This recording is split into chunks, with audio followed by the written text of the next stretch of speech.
Mesdames et messieurs, je vous souhaite la bienvenue sur ma chaîne YouTube Airless69RC. Un grand merci pour votre présence une fois de plus pour une nouvelle découverte. Et oui, une de plus également. C'est un modèle que je n'avais pas prévu d'acheter. Mais il est vrai qu'en lisant les critiques, la description du produit, etc., je dois vous avouer que j'ai été séduit. Et c'est d'ailleurs, mesdames et messieurs, le successeur et remplaçant de ce jaune. La nouvelle version, elle, est à l'effigie du célèbre pilote acrobatique Jim Bourke. Airless69RC, n'oubliez pas de vous abonner si ce n'est pas encore fait. Pouce en l'air, cloche des notifications. C'est parti, go!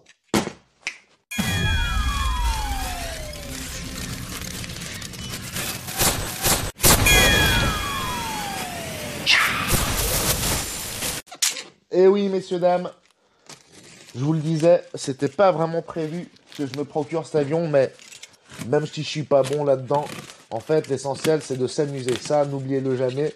Et ça, c'est quelque chose que vous voyez sûrement à travers mes vidéos. Il n'y a pas besoin d'être un pilote expert pour s'amuser. Et le RC, c'est avant tout pour s'amuser, tant qu'on respecte le matériel, les êtres vivants, l'environnement de manière générale, telles que les cultures, etc. Et tout ça pour dire, ou pour revenir sur le fait que je suis pas très 3D fondamentalement. J'adore regarder ça, du temps j'en ai, mais pas énormément. Et j'ai juste le temps de m'amuser, d'apprendre un petit peu au fur et à mesure. Mais l'essentiel vraiment, c'est d'y trouver de la joie. Et j'encourage vraiment tout le monde parce que le groupe Horizon Hobby, la marque eFlight notamment qui fait les avions, vous permet aujourd'hui de piloter un avion sorti de la boîte, puisque ces avions aujourd'hui sont dotés d'une stabilisation, donc une aide au pilotage, et vous avez la possibilité également de vous entraîner à l'aide d'un simulateur qui s'appelle Real Flight, qui est proposé par Horizon Hobby. C'est vraiment très simple à installer, etc. On vous propose un pack avec une radio, un pack sans. Le pack sans la radio est prévu pour les personnes qui ont déjà une radio et qui, à l'aide d'une petite clé USB/Bluetooth, pourront appairer leur radio sur le PC. Messieurs, dames, assez de blabla, on découvre cette beauté. Extra 330 SC 3D 1m30.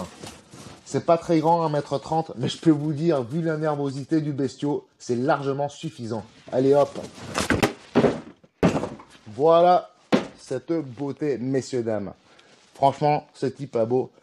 Jim Bourke, on va rentrer dans les détails techniques immédiatement. Ici, un modèle acrobatique, donc pour de la voltige et du 3D. Pour débutants comme pour experts, car pour les débutants, nous avons l'assistance de vol qui s'appelle Safe Technology. Version upgradée du précédent, il a été légèrement amélioré sur quelques petits points techniques ou pratiques plutôt. Et évidemment, la déco magnifique, très très belle réplique. Dans les différentes améliorations apportées dans cette version, on a notamment le support moteur qui a été renforcé. Moi, je ne peux pas en témoigner puisque je ne connais pas le modèle précédent. Apparemment, la trappe au niveau du cockpit est plus large. Ça permet bien évidemment et logiquement un meilleur accès, une installation de l'accu et un retrait beaucoup plus confortable. Cette trappe a apparemment également bénéficié d'un petit renfort au niveau des bords de la trappe. Un petit renfort en plastique, ce n'est pas que de la mousse avec la peinture par-dessus. Ça permet justement d'éviter que la peinture s'écaille et c'est très probablement ce qui s'était produit sur le modèle précédent. Voilà donc une amélioration intelligente si on veut respecter l'aspect esthétique. Au niveau de la motorisation, je ne me suis pas renseigné sur ce qui était installé sur le modèle précédent. Sur celui-ci, nous avons un moteur Spectrum de nouvelle génération. C'est un 4346 de 910 kV. Vous avez notamment la possibilité de voler en 3S ou en 4S. Et pour la gestion du courant, nous avons un régulateur de vitesse de 85 ampères, Spectrum Avian Lite. On vole avec des accus allant de 2200 mAh à 3200. Évidemment que si vous volez en 4S, avec la 3200, c'est tout à fait confortable. On verra la place qu'il y a dans le réceptacle respectivement dans la cage. Au niveau des difficultés de pilotage, pour E-Flight, il est dans la catégorie des Skill Level 2. C'est donc pas forcément un modèle que pour les experts, mais ce n'est pas non plus un avion de débutant. Soyons bien conscients de ça. Ça reste vraiment de la voltige 3D, c'est marqué dessus. Et c'est vrai qu'on fait pas n'importe quoi. Petit à petit, vous sortez du safe pour rester ensuite dans l'AS3X simple. Et là, ça vous permet quand même un bel apprentissage si vous êtes discipliné et sage, pas comme moi. Pour continuer et terminer au niveau des specs, mesdames et messieurs, nous avons un avion donc d'une envergure de 1308 mm et une longueur de fuselage de 1260 mm. Nous avons un poids de 1700 grammes à vide. En revanche, avec l'accu installé, on est entre 2 kg et 2,3 kg. Bien, il est grand temps de déballer cette beauté, de découvrir les différentes pièces et de vérifier que tout est propre, qu'il n'y ait pas d'égratignure ou quoi que ce soit comme défaut sur l'ensemble. Je voulais juste vous montrer les accus qui sont conseillés avec. Pour ma part, je vous ai dit, ça sera du 4S et c'est du 3200. J'avais déjà des 4S 3200, mais en 50C.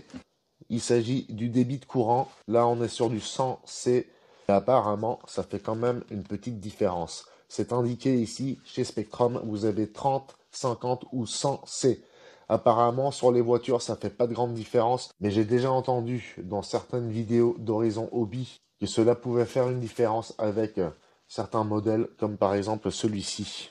Et on verra ce que ça donne, mais peu importe. De toute façon, je ne vais pas faire le comparo entre les 50C que j'ai et celle-ci. Je vole et c'est tout. Mais c'est juste pour vous expliquer les petites différences entre ces accus Spectrum. Bien.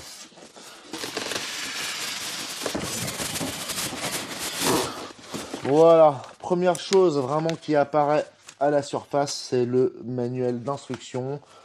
Que plus ça va, plus je vous conseille de lire, puisqu'il y a pas mal de choses quand même à comprendre. Quelques petites instructions, mais très importantes, liées à la stabilisation et surtout par rapport à la façon dont vous devez paramétrer votre radio pour que ce modèle fonctionne à merveille. On a une première couche ici avec deux Sagex pour maintenir l'aile droite à chaque extrémité. C'est donc bien protégé, bien superposé. Et voilà l'aile à quoi cela ressemble. Jim Bork avec juste un petit fil pour cet énorme aileron. Voilà. Au niveau du cerveau, on a du 23 grammes. On a l'aile gauche qui suit droit derrière. Messieurs, dames, voici cette beauté. C'est vrai que ce thème Jim Bork, ce orange et bleu là, franchement, très célèbre quand même. Et ça fait longtemps que je le vois. Il y a des modèles proposés par beaucoup de marques avec cette couleur. Voilà le petit moteur devant. On a effectivement une trappe ici qui permet un accès à la main. Autant vous dire que c'est pas très compliqué. On a déjà un bout de la dérive. Il n'y a plus qu'à ajouter la surface de contrôle, la gouverne de profondeur, le train et les ailes. Voilà. Et ici dessous, nous avons une seconde trappe que nous tirons. Ça tient grâce à deux aimants super puissants. Et nous avons ici un récepteur qui est un Spectrum Smart AR631. Quelque chose de tout à fait banal et bien connu maintenant dans les modèles E-Flight. Et ça, je pense que ça doit être un des derniers modèles qui sort avec un récepteur de l'ancienne génération, c'est-à-dire de la génération jusqu'à maintenant. Car à partir d'aujourd'hui, nous avons des générations plus. Donc AR631+, etc. Pareil pour les récepteurs 8 voies ainsi que les 10 voies. Au niveau des réactions des surfaces de contrôle, lorsque le stabilisateur se met en marche, c'est un peu plus doux apparemment et même plus précis. Avec la stabilisation jusqu'à aujourd'hui, on sentait quand même qu'il y avait un certain retard au niveau de la réaction, de la stabilisation. Là, apparemment, il n'y a vraiment aucun delay, aucun retard. C'est ultra précis et en temps réel. Le régulateur de vitesse 85 ampères Spectrum Avian Lite a la télémétrie embarquée et cela vous permet donc de vérifier en temps réel les RPM ainsi que le courant et le voltage, ce qu'il vous reste sur votre AQ au niveau de la charge. Et bien sûr que vous réglerez en parallèle votre minuteur selon ce qui vous est indiqué dans le manuel d'instruction. Hop, c'est magnifique. Bien, qu'est-ce qui montre le bout de son nez ensuite? Les deux petites clés. Gouverne de profondeur, L. Ensuite, une hélice 13 par 6, ça tombe bien, j'en avais acheté pas mal pour le Super Décathlon de chez OMP Hobby que j'ai éclaté méchamment il n'y a pas longtemps. On a ici le cache qui vient se mettre par-dessus le train d'atterrissage une fois qu'on l'a installé. Nous avons la petite roue de queue, quelques vis, vraiment très simples, efficaces. C'est un très joli cône d'hélice bleu nuit mat. On a ici la dérive, messieurs, dames. Très jolie dérive. Et celle-ci n'est pas petite, hein. Franchement, avec de belles charnières en plastique, c'est vraiment cool. On a vu les entailles, les fentes. On va pouvoir injecter ça dedans très facilement à l'aide d'un peu de colle rapide. Nous avons deux parties pour constituer la gouverne de profondeur. Et ça s'enfile ainsi, ce qui vous permet quand même d'avoir une seule surface de contrôle et non pas deux. Le même bleu nuit que le cône d'hélice avec de l'alu bleu également. Très très très beau. Franchement, ils se sont donné beaucoup de mal. Et ici, la petite plateforme, le support du cône d'hélice. Voilà, tout ça m'a l'air quand même assez robuste. Voilà, il n'y a vraiment que si l'on tombe sur le nez que ça peut se casser. Bien, c'est par l'installation du train d'atterrissage que nous débuterons. Il vient simplement se poser ici. Il n'y a rien de plus simple. Et on a donc cette petite plaque qui vient refermer le tout pour le côté esthétique, évidemment. Et c'est à l'aide de certaines de ces vis fournies dans ce petit sachet que nous allons pouvoir le fixer. Passons maintenant à la roue de queue. Les deux petites vis, ce ne sont pas des vis métriques, mais des vis normales qu'on met dedans, un peu comme des vis à bois. Et là, maintenant, il y a trois petites entailles ici, trois fentes qui vont recevoir cette deuxième moitié de charnière, n'est-ce pas? J'ai donc évidemment au préalable enfoncé ces trois parties afin de faciliter le passage dès que la colle y est insérée. J'essaie d'enfoncer le bec sans trop élargir ou abîmer les fentes. Hop, j'en mets un petit peu là quand même.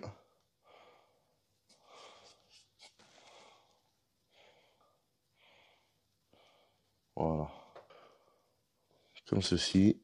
On va mettre l'axe dans la fente ici. Voilà. Et là, vraiment, on a la ligne bleue alignée, on a le bas aligné. C'est parfait. C'est à cette hauteur-là que ça doit se trouver. Voilà, je retire un tout petit peu. Je fais juste un petit gauche-droite pour m'assurer que je suis pas trop serré. Et on voit également ici que c'est parfaitement aligné. Bien. Je le fais vite en live avec vous. Voilà. Et on tâche de bien fixer ici le milieu, l'axe qui va permettre aux deux parties de bien se rejoindre. C'est un jeu d'enfant. Deux petites vis ici en bas de chaque côté et ça verrouille le tout. Faut croire que ça fait longtemps que j'ai pas assemblé un avion E-Flight. J'arrive pas à me souvenir du dernier, mais là je remarque une chose, toutes les vis que j'ai vissées jusque là, eh bien, il n'y a pas de fin, il n'y a pas de butée, donc c'est bizarre, hein. J'espère que ça va bien rester en place, mais pour le coup, comme il n'y a pas de butée, on ne sait pas à quel moment il faut s'arrêter. Je crois qu'on peut brancher les ailes. On a donc un seul câble, celui des ailerons. Donc évidemment que vous allez penser à accompagner le câble à l'intérieur comme ceci pour pas qu'il reste en retrait ou coincé d'une façon ou d'une autre. Et vous le voyez apparaître quand vous arrivez avec l'aile ici présent. Voilà, je le tire, comme ça c'est fait. Et je peux bien serrer mes ailes comme ceci. Et donc là, j'ai la possibilité de brancher tout ça confortablement. Nous sommes sur une connexion IC3. Il y a IC2 aussi qui est encore plus petit, mais IC3 c'est l'intermédiaire. Et donc, tâchez de penser à acheter les accus qui ont le bon connecteur, puisque vous avez différentes possibilités. Vous auriez la même, par exemple, avec le connecteur IC5, je suppose. J'ai déjà acheté des 3S avec le gros connecteur et d'autres avec le petit connecteur. Pensez à acheter le bon et sinon un adaptateur IC3, IC5 par exemple. Voilà, en ce qui concerne le binding, donc l'appairage, la connexion entre votre émetteur et le récepteur de cet avion, chez Spektrum, vous connectez l'accu, vous appuyez sur le petit bouton binding au bout de mon index, vous maintenez enfoncé jusqu'à ce que la petite LED orange clignote, et ensuite vous prenez votre radio, vous appuyez sur le bouton bind, vous gardez enfoncé et vous enclenchez la radio. Vous attendez qu'il y ait le petit message de binding et en principe tout devrait bien fonctionner. L'autre possibilité, c'est que vous connectez la lipo, le petit bouton, la lumière orange, pareil, et vous vous rendez dans le menu sous appairage. Et vous pouvez le faire de cette manière également. C'est un peu plus long, un peu plus compliqué. Voilà, j'ai réussi à brancher la lipo d'une main tout en gardant le bouton bind enfoncé. Et là maintenant, j'appuie sur affectation.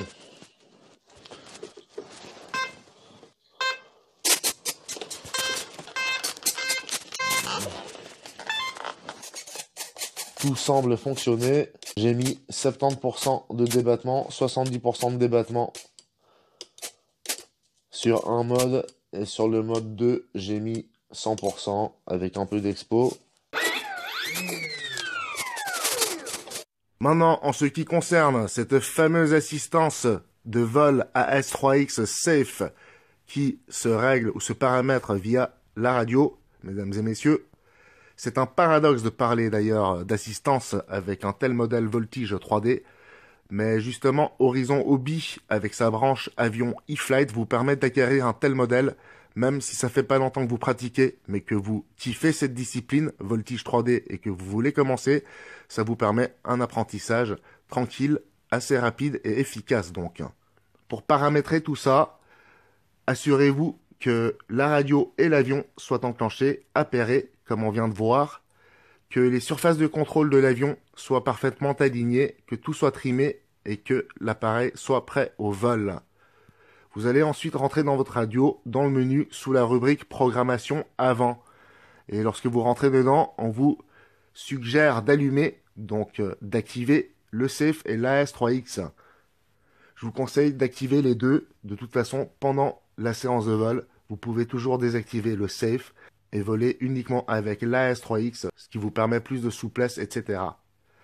À un moment donné, il va vous demander de mettre l'avion sur son nez. C'est alors la calibration qui se fait. Vous remettez l'avion à plat et vous redémarrez le tout. Et normalement, vous avez votre assistance AS3X Safe. Pendant le paramétrage, on vous demandera également d'assigner un interrupteur de position à cette fonctionnalité AS3X Safe. Un interrupteur vous permettant simplement de switcher du mode AS3X au mode Safe et vice versa. Cet interrupteur est bien souvent l'interrupteur A tout en haut à gauche de la radio et il est assigné à la voie 5, donc train d'atterrissage. Bien, les deux accus que nous avons choisis pour cet avion, des Spektrum 3200 mAh 4S 100C, sont en charge. Bientôt au bout, ça va très vite. Déjà à presque 100%. Peut-être qu'on tentera un vol avec une 4000. Elle semble faire le même poids à 2-3 grammes près. Il y a quand même 800 mAh de plus. En termes d'autonomie, ça peut faire une petite différence de 30 à 60 secondes. Au niveau de l'avion, nous sommes prêts. On a fait un test moteur, tout va bien. Finalement, il y a quand même le safe qui s'est enclenché, mais bon, ça n'empêche pas de le désenclencher ou de le désactiver. Ça va être nerveux, il faudra quand même faire gaffe. Du coup, on attend que les lipos soient rechargés et on se retrouve au terrain dans un claquement de doigts. N'oubliez pas de vous abonner, pouce en l'air, cloche des notifications. RLS69RC, merci pour votre participation à cet unboxing et rapide assemblage. Go!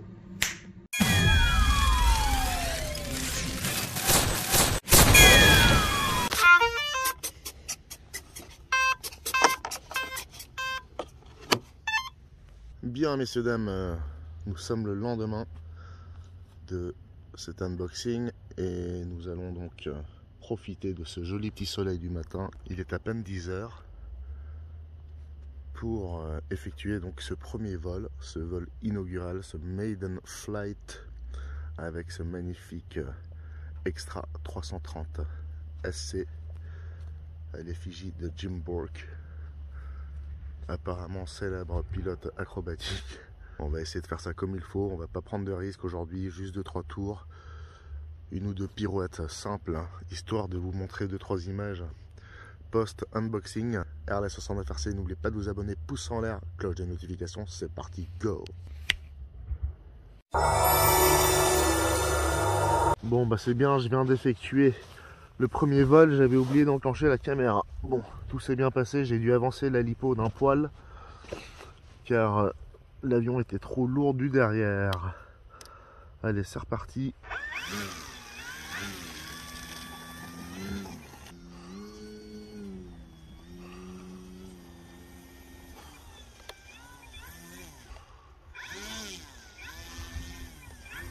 Bon allez, c'est reparti pour 2 minutes de vol, messieurs, dames.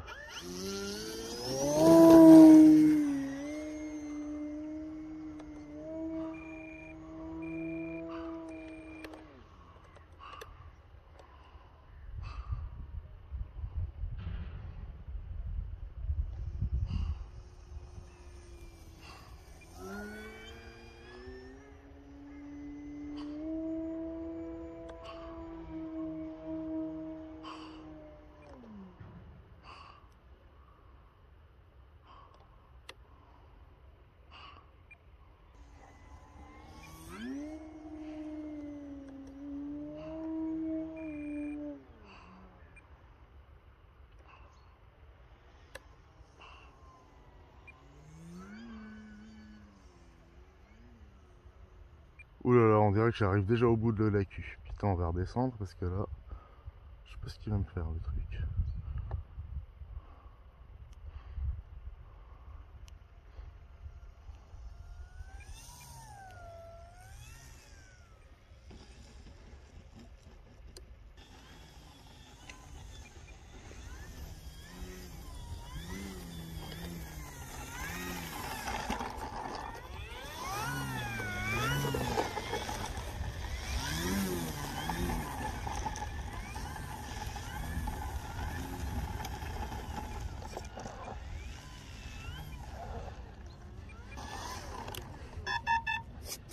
Bon, visiblement, je suis arrivé au bout de la lipo. J'ai eu du bol, je suis redescendu à temps. Oh là là, ça dure pas bien longtemps. Je venais d'effectuer un vol d'à peine 3 minutes. C'est déjà mort. Il conseille du 2200 à 3200, plutôt du 4000 qu'on va utiliser au prochain coup. Et d'ailleurs, voilà une 4000. On va voir si j'ai un peu plus d'autonomie. Et en ce qui concerne cette Spectrum 4S 3200 mAh que je viens d'utiliser, il me reste tout de même 37%, ce qui n'est pas mal, sachant que j'ai dépassé le minuteur d'1 minute 10. J'ai donc volé durant 6 minutes 10. Voilà. Bon, j'ai redémarré la radio. Je suis à 4 minutes 30 sur le minuteur. Voilà.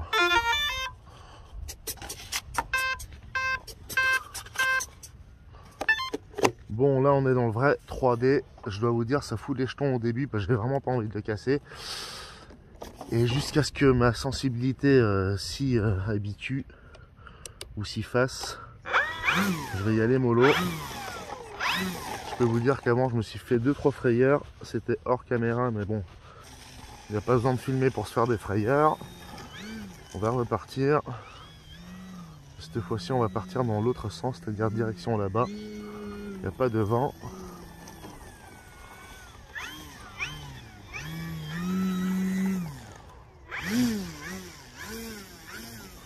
Bon, ça tourne pas très bien. Hein. Ouf, bah, il s'est mis tout seul. Là.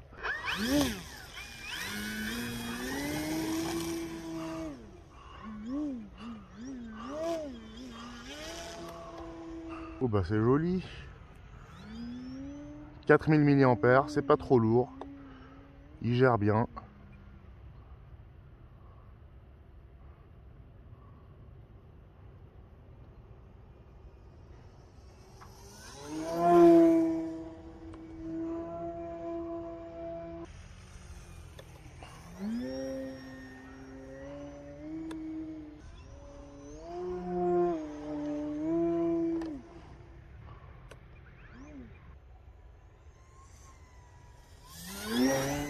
Ouf.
Bon allez, sur 4 minutes 30, il me reste 1 minute 46.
Voilà, il me reste 15 secondes sur mon minuteur. À partir de 4 minutes 30.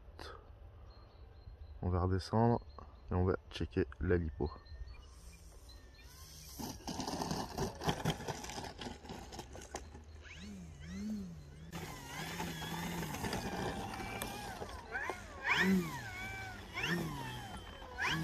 Regardez-moi ce beau sourire.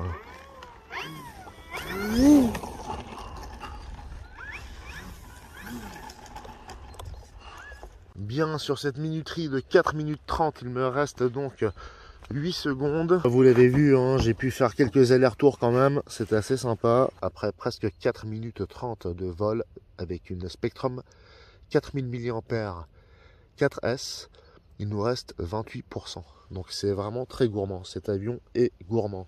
Je sais pas si c'est particulier au 3D Voltige, mais en tout cas lui, il en bouffe du carburant. Messieurs, dames, je vous salue, vous remercie d'avoir participé à cette découverte. Extra 330 SC de chez E-Flite, messieurs, dames, en partenariat avec Jim Bork. C'est de l'acrobatie et on aime ça. Restez bien accrochés. N'oubliez pas de vous abonner, pouce en l'air, cloche des notifications. Merci, à bientôt.